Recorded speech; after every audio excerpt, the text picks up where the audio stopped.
Friday in Chicago, as everyone knows, was Wear Orange Day to Stop gun violence. stop gun Yeah. violence. How'd that go?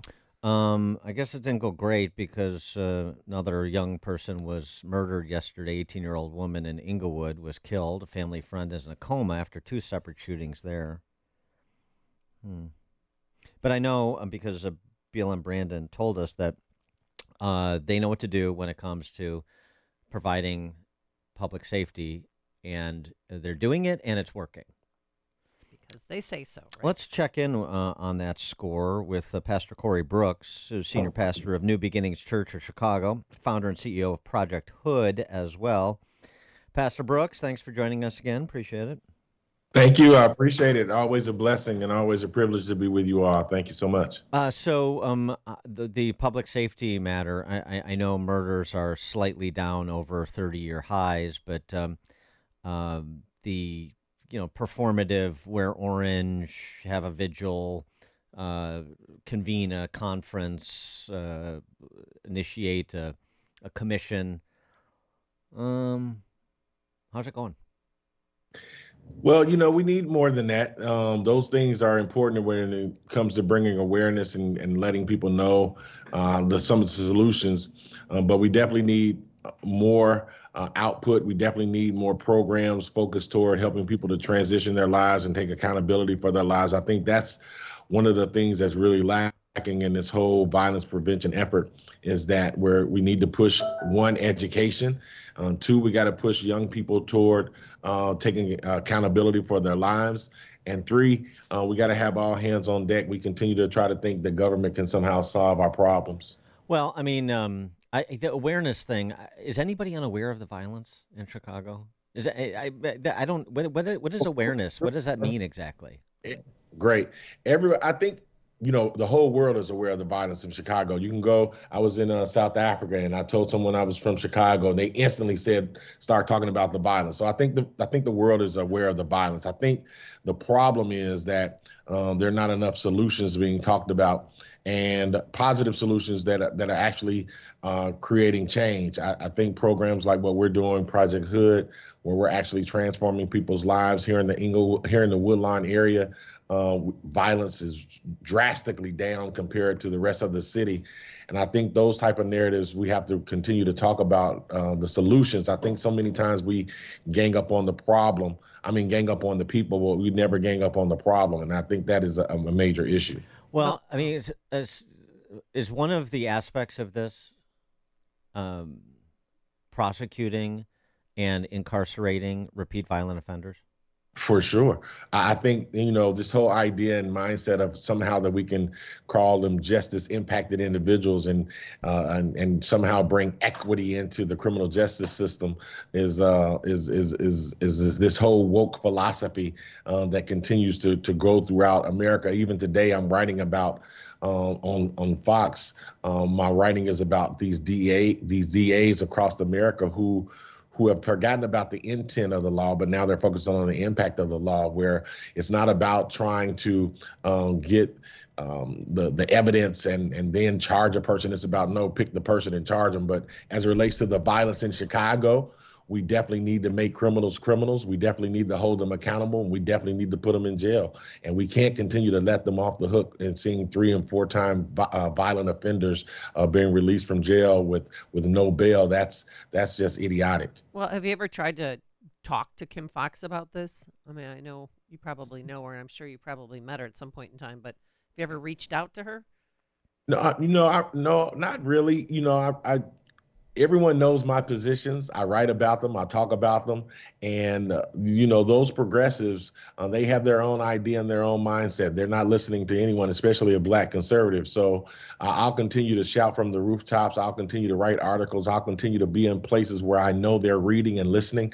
And hopefully they'll listen to the views. If I ever get a chance to sit down and talk with her, of course, I'll share my views. I'll share even with the next state's attorney. I'll share with them as well. But we definitely need to make sure that when it comes to crime, that people pay for crime. There used to be a time when it used to say you do the crime, you do the time. But now that's not true. Referencing your piece over at Fox News' website, DEI and one of the biggest problems facing the facing Black Americans. You made this very elegant point in its simplicity, but it's really important. And and I'll let you make it. But it was the comparison to of DEI to segregation, basically. Yeah. This whole idea that DEI, it perpetuates the narrative of Black inferiority, and that was established during slavery and segregation, that the slavers and the segregationists somehow convinced Black people that they were inferior, and a lot of Blacks bought into that for whatever reason. And I think DEI perpetuates that same narrative, that same mindset that tries to tell Black people that you are inferior. So therefore, we need to help you in equity and help you to be successful and help you to reach certain levels. And I think that inferiority is the biggest problem that we face as Black Americans, because we bought into that whole mindset that regardless of abilities and achievements, it's all about buying into the label of our Blackness. I mean, I go back to that's such a key point, which is why I wanted you to make it, and I'm glad you did in your commentary as well. But just over the last few weeks, we've seen a couple of efforts to perpetuate the race hustle, sort of. And this is what substantiates these backwards policies like DEI, which is that it's the white man or the non-person of color that is keeping the Black man down. Biden tried that at Morehouse College at the commencement. It didn't go over real well, actually. And some others have tried it, too, over the last couple of weeks to no great effect. Do you sense that the whole, the white man is the problem, and doing something about the white man is the solution? Is that on the decline? Well, I think these progressives and these liberal politicians are definitely perpetuating this whole idea and mindset that the problem with America is the white man, and that somehow the white man is responsible for every single issue. And that's the reason why I have such a big problem with DEI, because the result in racism by focusing solely on skin color, and what it does is it overshadows individual merit and contributions. And I think when you start focusing solely on skin color, that's when division starts. That's when the problem starts. That's when all the fundamental issues that we're faced with rise to the surface. So I definitely don't buy into that mindset that the person that's holding me back is the white man. That definitely would not be my mindset. Well, what's going on at your church and Project Hood and the community center? And you give us an update on all of your efforts.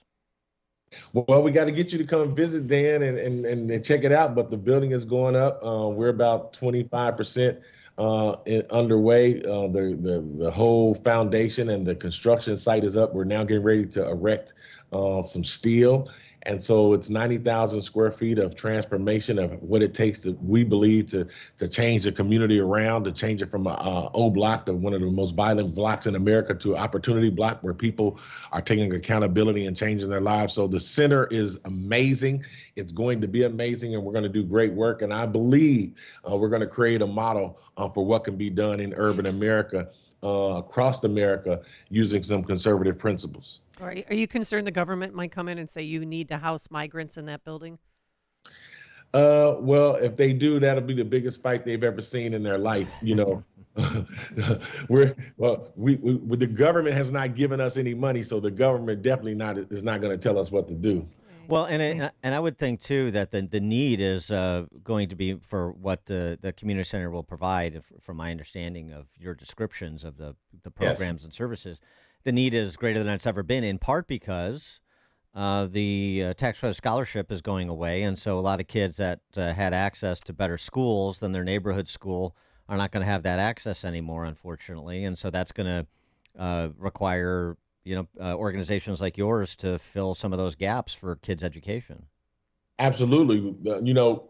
It's sad that we're already dealing with major educational issues. In our neighborhood alone, you have a 3% reading proficiency and a 4% math proficiency. Those numbers are startling. And now you add to it that individuals who once were able to get certain funds to go to certain schools now are not going to have those funds, now are not going to probably be able to go to those schools, and they're going to be forced to have to go to these failing schools. That's very unfortunate. So that's where we come in, and we're going to have to do a better job and a bigger job than we're already doing to make sure that we're mentoring and providing tutors and educational programs. Because if we don't, the way the system is set up, these kids are going to continue to fall through the crack. But I've decided, and we've decided on our watch, we are not going to let that happen. We're going to do everything we can in our power to help as many young people as we can, because without education, they are desperately, headed toward failure and headed toward jail. Byron Donalds, a congressman from Southwest Florida, got into, he got attacked. He didn't really get into trouble. He just got attacked by the left, by Hakeem Jeffries and others, Joy Reid, for saying at an event in Philadelphia, Republican outreach to black residents of Philadelphia event. He said, basically like, look, part of the conversation about black success is the black family, and there were more two-parent families during Jim Crow than there are today. And one of the ways you access middle income status and upper income status is, fathers and mothers come together, stay together, raise their children. And he got attacked as sort of somehow celebrating Jim Crow, which he wasn't doing. But I just wonder what your reaction was to his comments and sort of re-raising an issue that's been raised many times. Yeah, well, first of all, I'm a big fan of his. I know he's going to be in town next week, I believe it is, for a fundraiser I plan to attend. Good. But I've learned that when you address these issues, I've learned through other people from watching how they made the mistake and walked through the landmine that you got a certain word it a certain way. You can say the same thing, but you got to watch those landmines. And he was 100% correct in what he said. I just would have said it differently. I would have quoted Martin Luther King. I would have quoted Dr. Martin. I would have quoted Dr. King. I would have quoted Malcolm X. I would have quoted one of the black progressives of this day, Dr. Umar. I would have. They all say the same thing that he said it, but because he's a black conservative, he's going to be attacked, and I know that feeling. I get attacked there's not a day that I don't get attacked by some progressive, some liberal, who is trying to undermine the words that I say and try to somehow make them anti-black. But that is not the truth, but I agree with him 100%. What about locally, like in the neighborhoods that you work and live and serve? When people see you getting attacked and for being conservative, I mean, in the neighborhoods in which you live and work and serve, they're, overwhelmingly Democrat. They're overwhelmingly, support the power structure in the city and the state. So when they see you getting attacked, what do they say?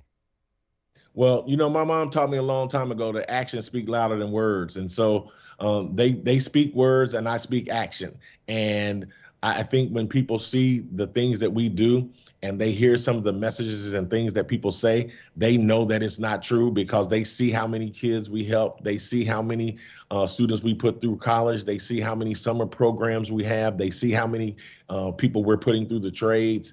They see our work. And so There are a lot of talk and a lot of hot air, and that's all they have. But they don't have any programs that are substantially helping the black community and marginalized people. They're just full of talk and hot air. Corey Brooks, senior pastor of New Beginnings Church of Chicago, founder and CEO of Project Hood as well. Pastor Brooks, thank you as always. Thank you. I appreciate it. Thanks for having me on. Thank you. And he joined us on our turnkey.pro answer line. This is Chicago's Morning Answer. Your show keeps me alive during the week. There's nobody I'd rather listen to between 5 and 9 in the morning than you guys. On AM 560.